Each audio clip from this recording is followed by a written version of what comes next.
नमस्कार साथियों, मैं कुशाल सोलंकी आपका हिंदी व्याकरण कक्षा में हार्दिक अभिनंदन करता हूं। दोस्तों, आज हम पढ़ने जा रहे हैं वाक्य विचार। ठीक है, वाक्य विचार को समझने से पहले हम अगर बात करें तो सबसे पहले हमें जो चीज समझनी है वो यहां पर यह समझनी है कि वास्तव में जब हम बात करते हैं वाक्यों की, जब हम बात करते हैं वाक्य की, तो सबसे पहले समझिए क्या समझना है कि वर्णों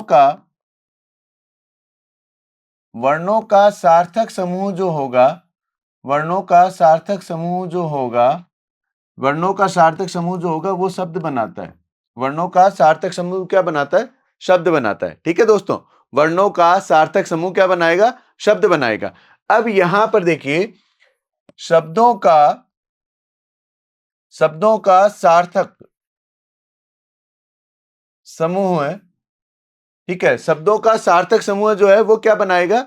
वो बनाएगा मेरा वाक्य। वो क्या बनाएगा? मेरा वाक्य। तो यहां पर एक बात और ध्यान में रखनी है कि शब्दों का सार्थक समूह तो होगा, लेकिन साथ ही साथ में व्यवस्थित रूप में होगा। व्यवस्थित रूप में होगा। देखिए कैसे, कि जैसे राम जाता है घर।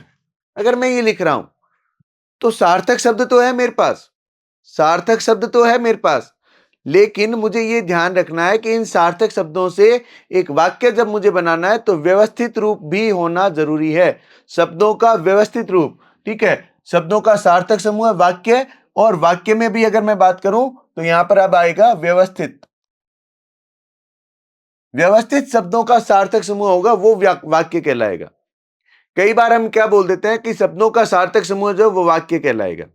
ठीक है, वहां पर आप देखिए शब्दों का सार्थक अर्थ के साथ में। अब यहां पर देखिए सभी शब्द जो है उनके अर्थ तो हैं, लेकिन ये व्यवस्थित रूप में नहीं है, क्रम में नहीं है। क्रम में क्या होना चाहिए? क्रम होना चाहिए कि कर्ता से अगर हम बात करें तो कर्ता से शुरुआत होगी और क्रिया हमारी आनी चाहिए अंत में।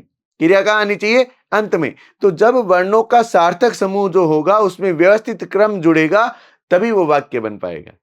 ठीक है दोस्तों, वाक्य कब बन पाएगा? जब व्यवस्थित, अब सुनना, वाक्य की वास्तविक परिभाषा क्या बनेगी? व्यवस्थित शब्दों का, व्यवस्थित सार्थक शब्दों का समूह जो होगा वो बनाएगा मेरा क्या? वाक्य। जिससे एक अर्थ निकलता हो, अर्थ भी निकलना चाहिए। ठीक है, व्यवस्थित क्रम होना चाहिए, सार्थक शब्द होना चाहिए, सही ढंग में उन्हें लगाए हुए होने चाहिए, तो उसका क्या निकलेगा? एक अर्थ निकलेगा। उसी को हम कहते हैं वाक्य। उसी को हम क्या कहते हैं? वाक्य। ठीक है दोस्तों, तो यहां पर देखिए जब हमने वाक्य की बात की तो वाक्य की परिभाषा, वाक्य की विचार, वक्ता के अर्थ को पूर्ण रूप से स्पष्ट करने वाले।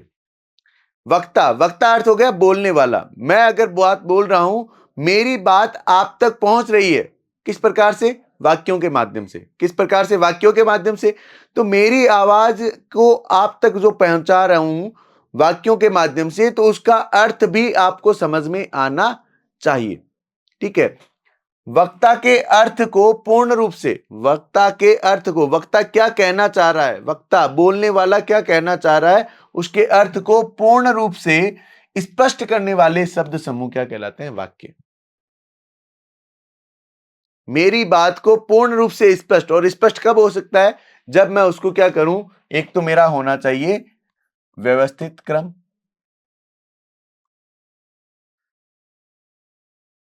व्यवस्थित क्रम होना चाहिए कि मतलब कर्ता है, कर्ता के बाद में कर्म आएगा, कर्म के बाद में क्रिया आएगी। अगर कर्म नहीं है तो कर्ता है, कर्ता के बाद में क्रिया आएगी। ये क्रम है, निश्चित क्रम है।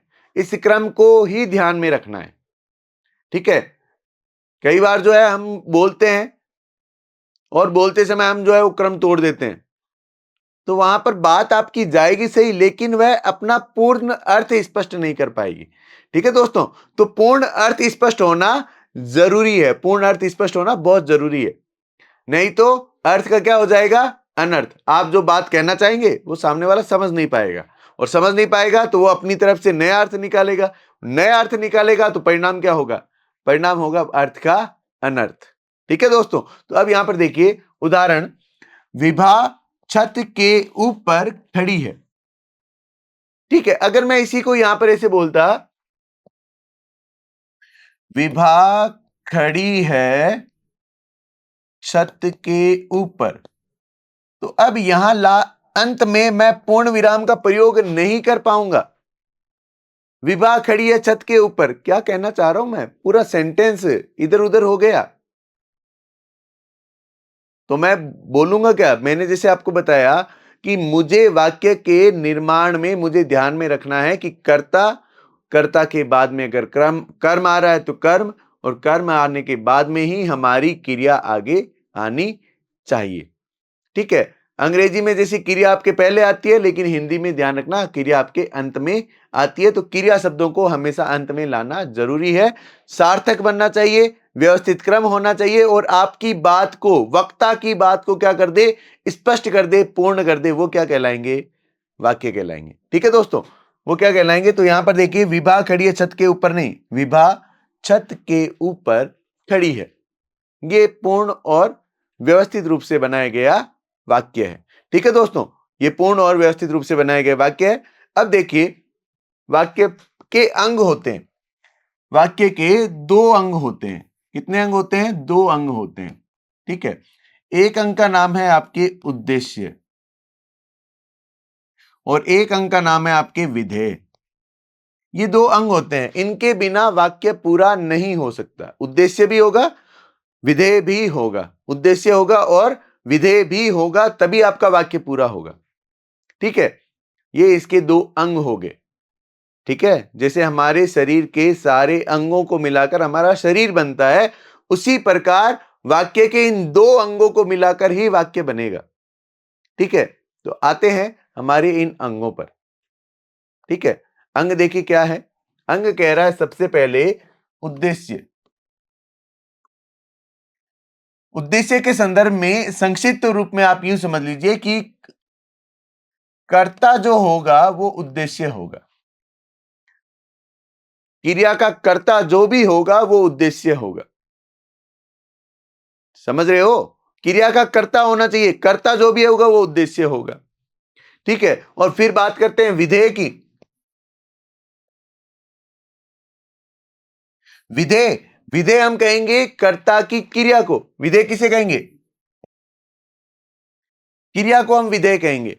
क्रिया को हम क्या कहेंगे, विधेय। अब यहां पर इसको थोड़ा सा साहित्यिक रूप में क्या कहते हैं वो समझ लेते हैं।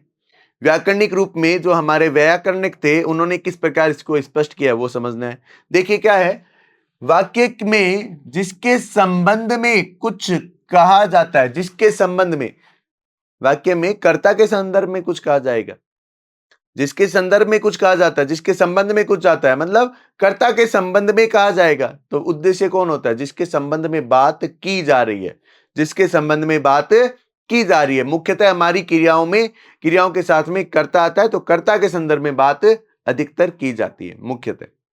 ठीक है, फिर उसके बाद में देखिए, उदाहरण देखिए, दादाजी ने पूजा की, लड़के खेल रहे हैं।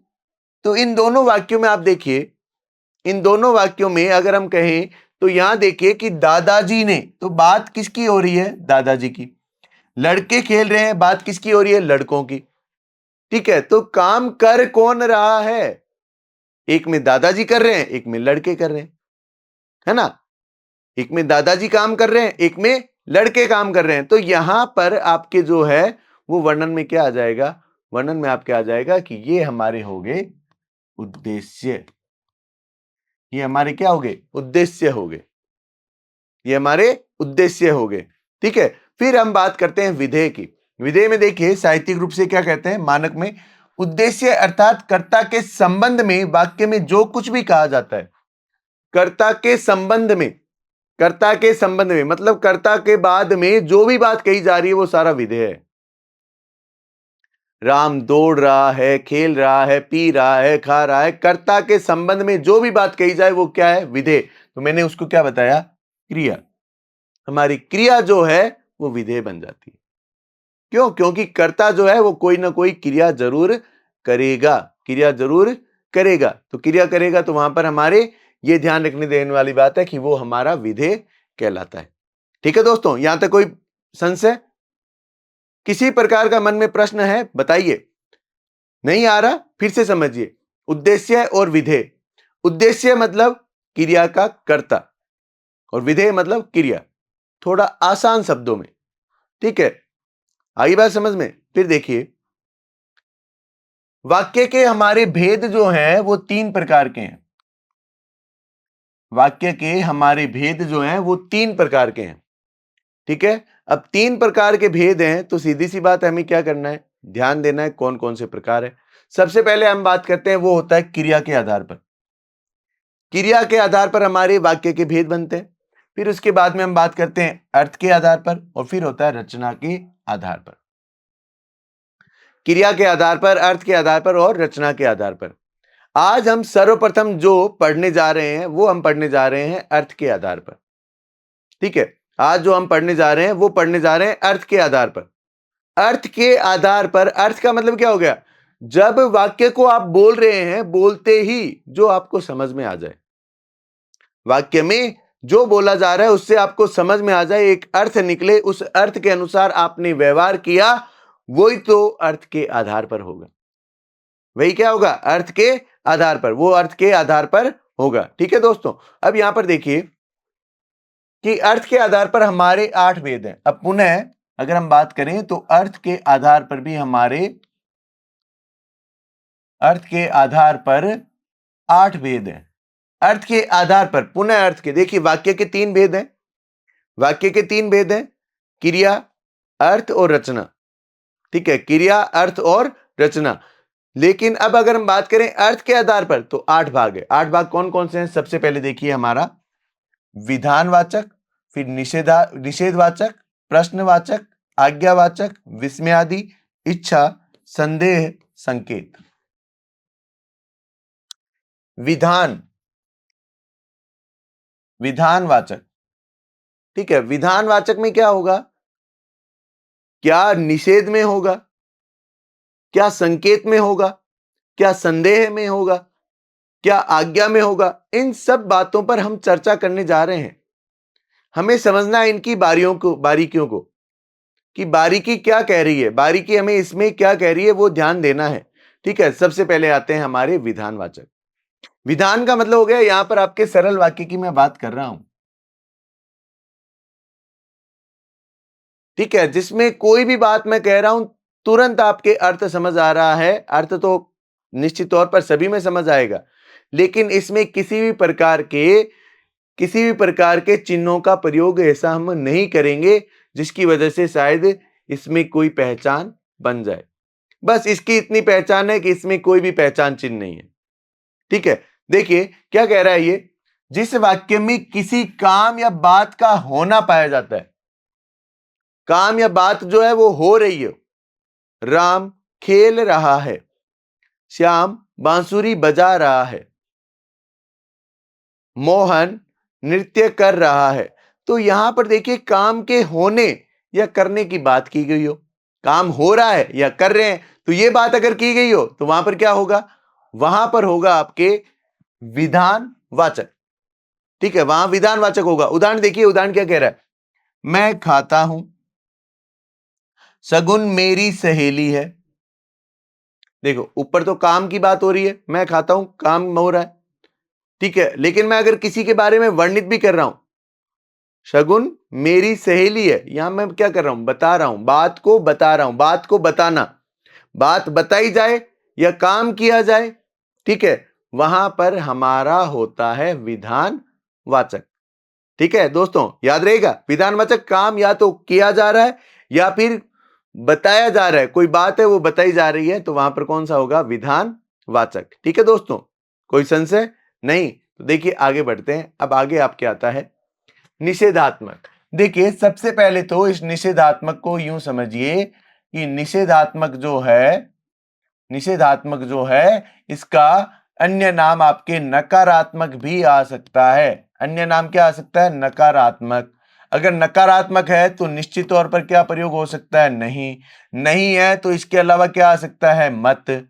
ठीक है, जो मना का काम करे, जो किसका काम करे, मना करने का काम करे, नहीं करने का काम करे, नहीं का प्रयोग जहां पर हो वो आपके होते हैं कौन से, निषेधात्मक। ठीक है, देखिए जिस वाक्य में किसी बात के न होने या काम के अभाव या नहीं होने का बोध हो, किसी बात के नहीं होने के या किसी काम के नहीं होने के पता चले, वहां पर कौन सा होगा? वहां पर होगा निषेधात्मक। तो आपकी इसमें पहचान क्या है? पहचान आपकी ये है, ये पहचान शब्द हैं, याद रखना, ये पहचान शब्द हैं। अगर ये पहचान शब्द मिल रहे हैं तो आपको पता चल जाएगा कि हाँ भाई ये निषेधात्मक है। ठीक है, अब निषेधात्मक का उदाहरण देखो। सड़क पर मत भागो, सड़क पर मत भागो, ये मैं क्या कर रहा हूं? उसको मना कर रहा हूं। सड़क पर मत भागो, ये मना कर रहा हूं। नहीं, नहीं का प्रयोग है ये, है ना? सड़क पर मत भागो, ठीक है। रोको मत, जाने दो मत, तो मत मतलब नहीं, रोकना नहीं है। ठीक है, दूसरा देखिए, अनुष्क घर पर नहीं है। अनुष्क जो है वो घर पर नहीं है, तो इसका मतलब क्या हो गया? नहीं का प्रयोग हुआ। नहीं का प्रयोग हुआ, वाक्य में नहीं दिखे, मत दिखे, आपका उत्तर जाना चाहिए निषेधात्मक के रूप में। ठीक है दोस्तों, निषेधात्मक वाक्य के रूप में आपका अर्थ जाना चाहिए। आते हैं हमारे तीसरे वाक्य पर। तीसरा है, देखिए बहुत आसान, प्रश्न सूचक, प्रश्नवाचक। ठीक है, और प्रश्न सूचक होगा तो निश्चित तौर पर कौन आएगा? प्रश्न चिन्ह जरूर आएगा। और प्रश्न चिन्ह अगर आ रहा है, प्रश्न चिन्ह अगर आ रहा है तो ध्यान रखना, उत्तर की अपेक्षा जरूर होगी। उत्तर की अपेक्षा जरूर होगी, उत्तर की अपेक्षा जरूर होगी। अगर प्रश्न पूछा जा रहा है तो उत्तर की अपेक्षा होगी और प्रश्नवाचक चिन्ह भी जरूर आएगा। तो अब यहां पर पहचान क्या बन गई? पहचान क्या बन गई? पहचान मेरी बन गई प्रश्नवाचक चिन्ह का प्रयोग, प्रश्न सूचक चिन्ह का प्रयोग जो हो रहा है वो मेरी पहचान बनी। किस में पहचान बनी? प्रश्नवाचक वाक्य में। ठीक है, बात सुनने पर आपको पता चल जाए, अच्छा ये मुझसे प्रश्न कर रहा है, मतलब जरूर इसको उत्तर मुझे देना पड़ेगा। ठीक है, बात आ गई ना समझ में? उत्तर देना पड़ेगा, सामने वाला उत्तर जानना चाह रहा है, तो वहां पर क्या होगा? प्रश्नवाचक। वहां पर हमारा क्या होगा?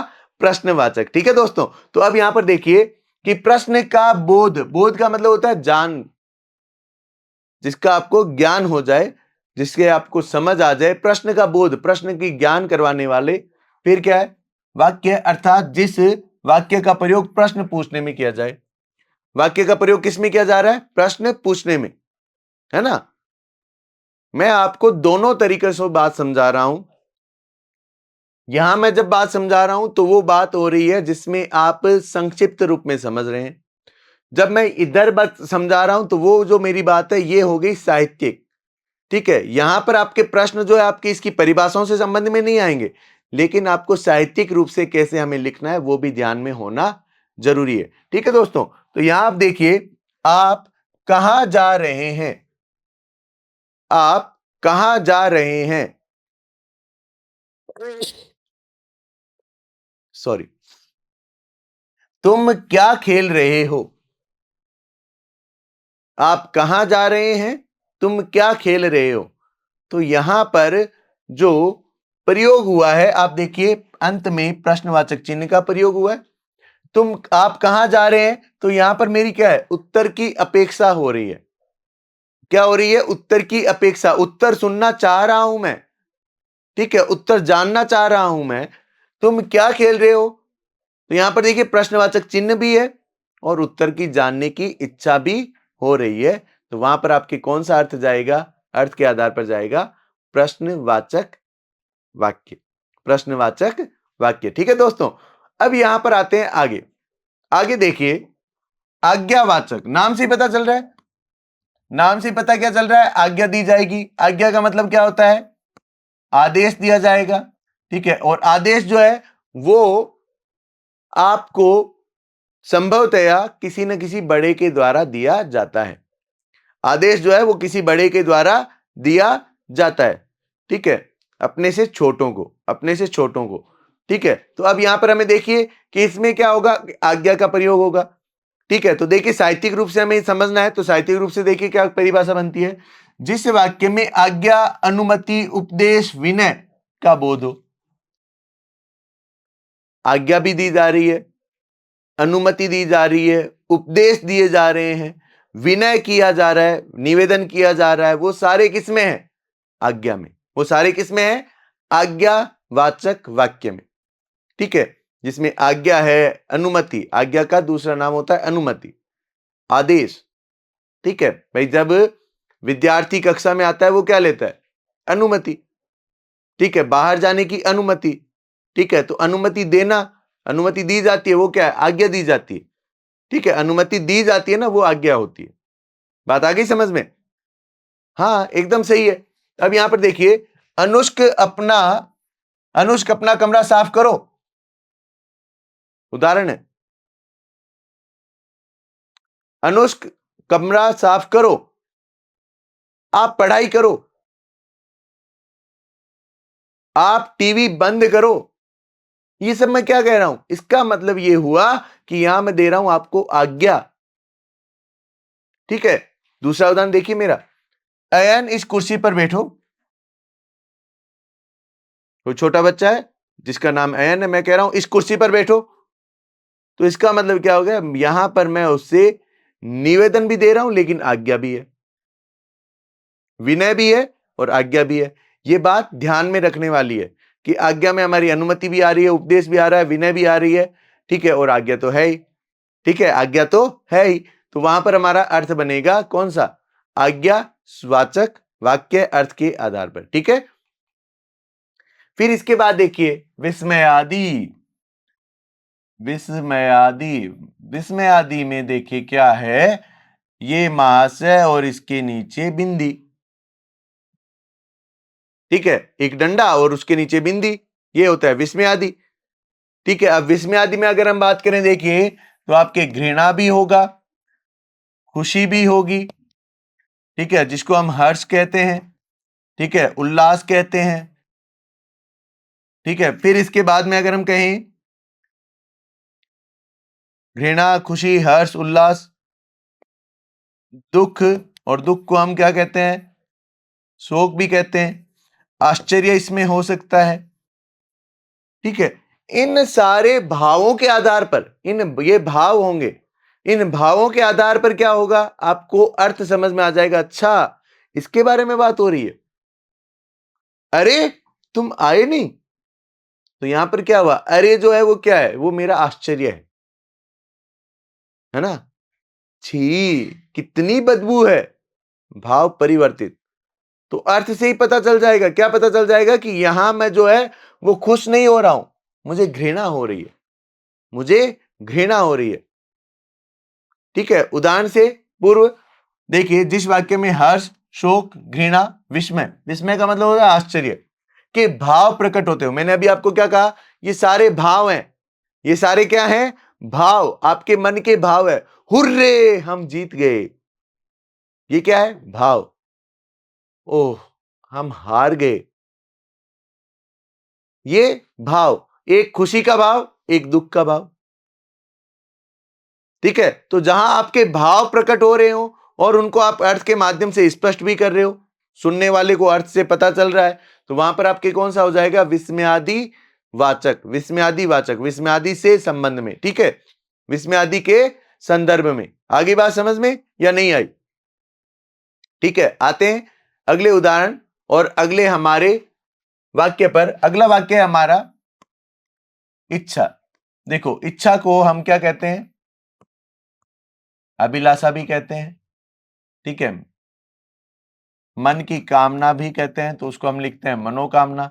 तो यहां पर आपको जो है ये ध्यान रखना है कि आपको ऐसी इच्छा की जाती है जहां पर मनोकामना भी हो रही है, मन की इच्छा होती है ना, उसको हमें प्रकट करना है, ठीक है। प्रकट हम कैसे करेंगे? आप स्वस्थ रहें, मुस्कुराते रहें, ठीक है, आप स्वस्थ रहें, मुस्कुराते रहें, तो ये क्या है? ये मेरी इच्छा है। आप दीर्घायु हो, चिरंजीवी हो, ये मेरी क्या है? ये इच्छा है। आप हिंदी की परीक्षाओं में पूर्णांक प्राप्त करें, पूरे अंक प्राप्त करें, ये मेरी इच्छा है। भगवान आपको सदैव प्रसन्न रखें, ये मेरी क्या है? इच्छा है ना। तो यहां पर जिसको सुन के पता चले कि सामने वाला मेरे लिए इच्छा प्रकट कर रहा है, वहां पर कौन सा होगा? इच्छावाचक, ठीक है, वहां पर कौन सा होगा? इच्छावाचक। देखिए जिस वाक्य में आशीर्वाद दिया जाता है, इच्छा दी जाती है, कामना होती है। ठीक है, अगर इस विद्यार्थी जो है वो अगर अपने शिक्षक के चरण स्पर्श करता है तो उसे आशीर्वाद मिल जाता है। चिरंजीवी भव, यशस्वी भव, आयुष्मान भव, मिलते हैं आशीर्वाद, है ना। आयुष्मान भव, चिरंजीवी भव, प्रसन्न चित्त भव, ये सारे आशीर्वाद जो हैं उससे क्या होता है, ये आशीर्वाद जो है वो मेरी इच्छा है। ये क्या है, वक्ता की इच्छा है। जैसे शुरुआत में बताया था, वक्ता के अर्थ को पूर्ण करने के लिए प्रकट होते हैं ये वाक्य। क्या है, वक्ता के अर्थ को पूर्ण, और हम अभी पढ़ भी क्या रहे, अर्थ के आधार पर, और अर्थ में क्या हो रहा है, इच्छा। मेरी इच्छा है, मेरी कामना है कि आप हर परीक्षा में अव्वल स्थान प्राप्त करें।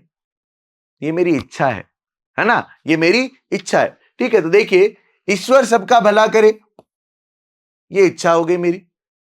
सबका भला करे, आपका जीवन सुखमय हो, आपका जीवन जो है वो सुखमय हो, ये मेरी इच्छा है।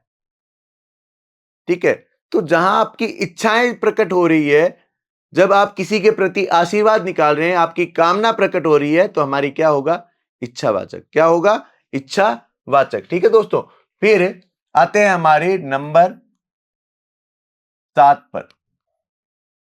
6 हो भी गए, 6 वाक्य अर्थ के आधार वाले हो भी गए। ठीक है, अर्थ के आधार पर जो हमने 6 भेद देखे वो हो चुके हैं। ठीक है, 6 भेदों में वापस एक बार याद रखें, विधान, विधान के बाद में निषेध, निषेध के बाद में प्रश्न, निषेध के बाद में प्रश्न आएगा, प्रश्न के बाद में। अब हालांकि इसमें आप क्रम जो है वो ऊपर नीचे कर सकते हैं, ये जरूरी नहीं कि मैं जिस क्रम में बता रहा हूं वही उत्तर होंगे। ठीक है, फिर उसके बाद में हमने विस्मयादि पढ़ लिया। विस्मयादि के बाद में अगर हम बात करें तो हमने जो है वो इच्छावाचक भी पढ़ लिया, आज्ञावाचक भी पढ़ लिए ना 6। अब यहां पर हम पढ़ने जा रहे हैं, वो है हमारा संदेह सूचक।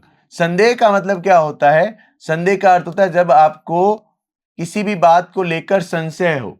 ठीक है, संशय को हम अगर अंग्रेजी में इसको अनुवादित करें तब आपके शब्द बनता है डाउट। ठीक है, जब डाउट वाली स्थिति हो, अब डाउट हो तो वहां पर क्या होगा, संशय। संशय होने का मतलब संदेह, और संदेह के लिए शब्द कौन सा आना चाहिए सर, एक तो शब्द आना चाहिए शायद। शायद, अब शायद शब्द जो आ रहा है वो क्या है, ये आपका संदेह के प्रकट के करने के लिए आएगा। शायद आज बरसात हो जाए, शायद आज बरसात हो जाए, शायद भारत में जीत जाए, है ना। तो यहां पर मैं क्या कह रहा हूं, एक अनुमान लगा रहा हूं, एक कल्पना कर रहा हूं। ठीक है, एक संभावना व्यक्त कर रहा हूं, संभावना को हम कल्पना भी कह सकते हैं। देखिए परिभाषा, जिस वाक्य में किसी काम के पूरा होने में संदेह हो, बात आ गई, काम जो है वो पूरा होगा या नहीं होगा, संदेह हो, काम पूरा होगा नहीं होगा, संदेह होगा। संदेह मतलब संशय, डाउट होगा। ठीक है, वहां पर कौन सा होगा, संदेहवाचक। वहां पर कौन सा होगा, मेरा संदेहवाचक होगा। ठीक है, संदेहवाचक होगा तो देखिए, शायद वे कल आए, निश्चित नहीं हूं मैं। ठीक है, मैं इस मामले में निश्चित नहीं हूं। अगर मैं ये कहता वे कल आएंगे, वे कल आएंगे, इसमें तो मैं क्या हो रहा हूं, निश्चित हो रहा हूं। तो ये मेरा बदल जाएगा विधान में, जिसमें आया ना बात को बताया भी जाता है, वे कल आएंगे, ये मैं बात बता रहा हूं। ठीक है, तो विधानवाचक हो जाएगा। तो विधान में क्या होगा, विधान में तो बात निश्चित हो गई, लेकिन यहां पर तो कोई निश्चितता ही नहीं है। शायद वे कल आएंगे, कल आएंगे ये जरूरी नहीं है, मैंने शायद लगाया है। ठीक है, शायद वो कल आएंगे, तो इसका मतलब हो गया मुझे पूरा विश्वास नहीं है कि ये बात होगी ही होगी, संदेह है मुझे, डाउट है मुझे। आगे बात समझ में। फिर देखिए, हो सकता है कल मौसम ठीक रहे, हो सकता है कल मौसम ठीक रहे। तो यहां पर भी क्या कर रहा हूं मैं, यहां पर भी संदेह व्यक्त कर रहा हूं, निश्चित नहीं हूं कि मौसम अच्छा रहेगा या नहीं रहेगा। ठीक है दोस्तों, जैसे आप जो है वो इस तरह से कर लेते हो ना। अब देखो, आपको लाता हूं पहले इच्छावाचक में। ठीक है, इच्छा के बाद में आपके आ जाएगा कौन सा, संदेह। कैसे, देखो, आपने ये कहा काश कल छुट्टी हो जाए, काश कल छुट्टी हो जाए, तो ये क्या हुआ? ये इच्छा हुई, ठीक है। और फिर आपके दोस्त ने कहा शायद कल छुट्टी हो, यहां इच्छा नहीं है, यहां मैं क्या कर रहा हूं? संदेह कर रहा हूं। यहां मैं क्या कर रहा हूं? संदेह कर रहा हूं। एक में तो इच्छा प्रकट कर रहा हूं, काश ऐसा हो जाए। एक में कह रहा हूं शायद ऐसा हो सकता है, कंफर्म नहीं है, निश्चित नहीं हूं मैं। तो निश्चित नहीं हूं तो वहां क्या होगा? संदेह होगा। निश्चित नहीं होगा तो वहां क्या होगा? संदेह होगा। और संदेह के बाद आता है संकेत। संदेह के बाद किसका आएगा? वर्णन संकेत का। संकेत में देखिए क्या है। संकेत में सबसे पहले तो आप ये समझ लीजिए कि अगर के साथ में तो, यदि के साथ में तो, और वाक्य के बीच में तो का प्रयोग हो रहा है, तो यहां पर निपात के रूप में नहीं आना चाहिए। निपात के रूप में नहीं आना चाहिए। किसके रूप में आना चाहिए? इसको मैं कहूं तो शर्त के रूप में आना चाहिए। संकेत का मतलब ये हो गया शर्त लगनी चाहिए, ठीक है। मतलब वाक्य, एक वाक्य जो है वो दूसरे वाक्य से जुड़ेगा, और किस आधार पर जुड़ेगा? शर्त के आधार पर जुड़ेगा। यदि मेहनत करते तो पास हो जाते, यदि मेहनत करते तो पास हो जाते। तो इसका मतलब क्या है? इसका मतलब मैं यहां पर क्या कह रहा हूं? यहां संकेत दे रहा हूं। यदि बरसात होती तो फसल अच्छी होती, यदि बरसात होती तो फसल अच्छी होती। यहां भी मैं क्या कर रहा हूं? यहां भी मैं संकेत दे रहा हूं कि इस कार्य के पीछे वो कार्य भी होगा। ये संकेत है मेरा। और इस संकेत को बनाने के लिए मैं क्या कर रहा हूं? या तो अगर और तो का इस्तेमाल कर रहा हूं, यदि और तो का भी इस्तेमाल कर रहा हूं। या कहने के कहूं तो मैं ये शर्त है। और अगर हम इसको अनुवादित करें तो हमेशा ध्यान रखना, इफ वाली कंडीशन, कंडीशन वाली जो भी बात होती है, शर्त वाली जो भी बात होती है, वो हमेशा किस में आएगा? संकेतवाचक में, अर्थ में आएगा, ठीक है। तो अब यहां पर देखिए, जैसे मम्मा ने ये कह दिया यदि पढ़ाई करोगे तो मोबाइल मिलेगा, यदि पढ़ाई करोगे तो मोबाइल मिलेगा। तो इसका मतलब आप मम्मा को कहना, अच्छा आप संकेतवाचक बात कर रहे हो। तो अर्थ में आपको समझ आ जाना चाहिए कि यहां संकेत दिया जा रहा है कि अगर आप ये काम करोगे तो आपको ये चीज मिलेगी। ये संकेत है, ठीक है दोस्तों। यहां पर आपको फिर से एक बार याद दिला दूं कि हमने अर्थ के आधार पर 8 भेद जो हैं वो पढ़े, ठीक है। सबसे पहला हमारा विधान, विधान के बाद में निषेध, निषेध मतलब नहीं, नहीं के बाद में अगर हम बात कर रहे हैं प्रश्न, प्रश्न के बाद आज्ञा, आज्ञा के बाद इच्छा, इच्छा, आज्ञा के बाद इच्छा, इच्छा के बाद विस्मयादि, विस्मयादि के बाद संदेह, और संदेह के बाद में संकेत, ठीक है दोस्तों। तो यहां आज हमारे अर्थ के आधार पर वाक्य जो हैं वो समाप्त होते हैं। मिलते हैं इसी क्रम में आगे बढ़ते हुए बहुत जल्द। तब तक के लिए जय हिंद, जय भारत, धन्यवाद।